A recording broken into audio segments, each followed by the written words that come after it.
मुल्क में पेट्रोल और डीजल की कीमतों में आज फिर इजाफा हुआ है। पेट्रोल में फी लीटर 35 पैसे और डीजल में फी लीटर 18 पैसे की बढ़ोतरी हुई है। इसके खिलाफ कांग्रेस कारकुनों ने बेंगलुरु में एहतजाज किया और मरकज की बीजेपी हुकूमत पर आवाम को मजीद परेशान करने का इल्जाम लगाया। वाज़ेह है कि गुज़श्ता 3 महीनों में हर महीने कई बार पेट्रोल डीजल की कीमतें बढ़ी हैं। हालांकि बढ़ती कीमतों के खिलाफ मुख्तलिफ सियासी पार्टियां और समाजी तंजीमें लगातार एहतजाज भी करती रही हैं और मरकजी हुकूमत से पेट्रोल डीजल की कीमतों में कमी का मुतालबा करती रही हैं, लेकिन कीमतें कम होने के बजाय लगातार बढ़ती ही जा रही हैं। बढ़ी कीमतों के बाद राजस्थान के श्रीगंगानगर में पेट्रोल और 111 रुपये फी लीटर, जबकि मध्य प्रदेश के अनूपपुर और रीवा में 1 लीटर पेट्रोल की कीमत 110 रुपये के पार हो गई है। महाराष्ट्र के परभनी में 1 लीटर पेट्रोल की कीमत करीब 108 रुपये हो गई है। भोपाल में पेट्रोल की कीमत फी लीटर 107 रुपये 80 पैसे और डीजल फी लीटर 98 रुपये 13 पैसे हो गई है। वहीं राजस्थान के जयपुर में 1 लीटर पेट्रोल की कीमत 106 रुपये 27 पैसे हो गई है। राज्य सरकार हो बीजेपी की या केंद्र सरकार, लगातार हर चीज़ों का दाम बढ़ता चला जा रहा है।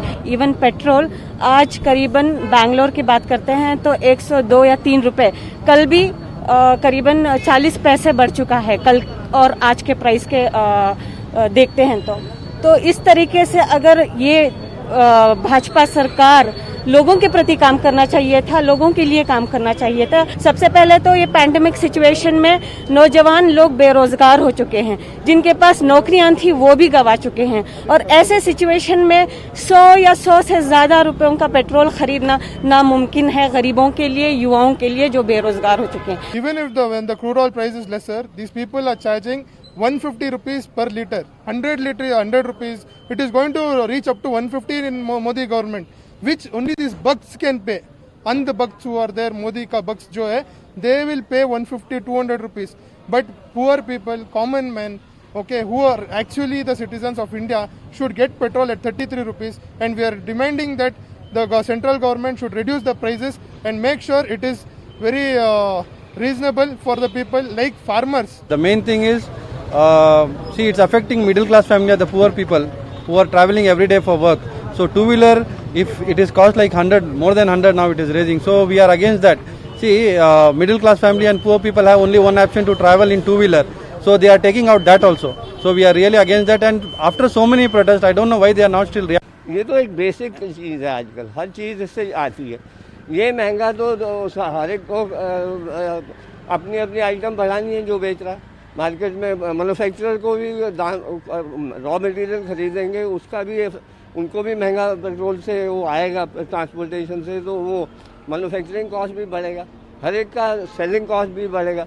वो बढ़ेगा तो उसका इफेक्ट कंज्यूमर पे आएगा, कंज्यूमर पे आएगा तो मरेगा। क्या करेंगे आप, गाड़ी बन कर घर में रखना पड़ेगा। हम लोग को चलाने का बस का बात नहीं है। दिन का 200 रुपये हाजिरा काम करके गाड़ी चला पाएंगे, बोलिए। करीबन 100 रुपया अभी 75 पैसे बाकी है। वो तो हो गया, 100 रुपया हो गया, अब बंद कर देंगे, अब क्या करेगा। इनकम नहीं है और बाहर माल खरीदने जाते हैं, उसमें इतना बुरी महंगाई है कि आदमी खरीद नहीं सकता, भूखे मर रहे हैं। और अच्छे दिन तो हम तो कह रहे हैं हमारे बुरे दिन लौटा दो।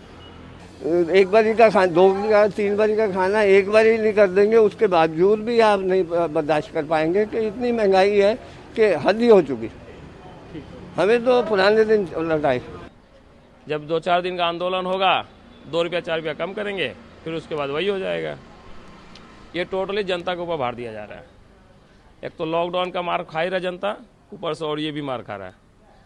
आज डीजल का दाम बढ़ने से ऑटोमेटिकली सब चीज़ें पर दाम बढ़ जा रहा है, क्योंकि सबका मुद्दा है कैरिंग बढ़ जा रहा है, कैरिंग बढ़ जा रहा है। गाड़ी वाले परेशान है, काफ़ी जन गाड़ी बेचने पर मैंने बाध्य हो गए हैं। हाँ, तेल तो बढ़ ही रहा है, ये तो एक प्रॉब्लम है, लेकिन हाँ, बात सही है, आम जनता का तो एक समस्या है। हाँ, सबके लिए तो एफोर्ड करना ये मतलब मुमकिन नहीं है, लेकिन ये बात भी सही है।